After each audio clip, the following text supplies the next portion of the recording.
আসসালামু আলাইকুম।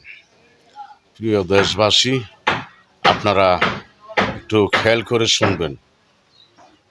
এক হাফিজি মাদ্রাসার এক শিক্ষকে 11 বছরের এক শিশু ছেলেকে ধর্ষণ করেছে।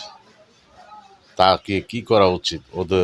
এইসব শিক্ষককে, যারা শিশুদেরকে ধর্ষণ করে, তাদেরকে নফস কেটে তাদের মুখে ঢুকিয়ে দিয়ে মেরে ফেলা উচিত। এই জানোয়ারের বাচ্চারা ইসলামের নামে যে ইসলামের দুর্নাম করছে, আরবি শিক্ষা দিতে গিয়ে শিশুদেরকে ধর্ষণ করছে, তাদেরকে নফস কেটে হিজা বানিয়ে ছেড়ে দেওয়া উচিত।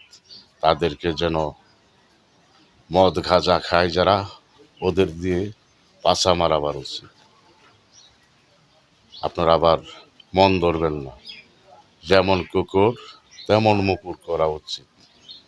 তাদেরকে শিক্ষা দেওয়া উচিত। এই জালেমের বাচ্চারা এই আকাম কুকাম করে ইসলামের দুর্নাম করতেছে, তাদেরকে নির্মূলে শেষ করা উচিত। সবাইকে সালাম, আসসালামু আলাইকুম।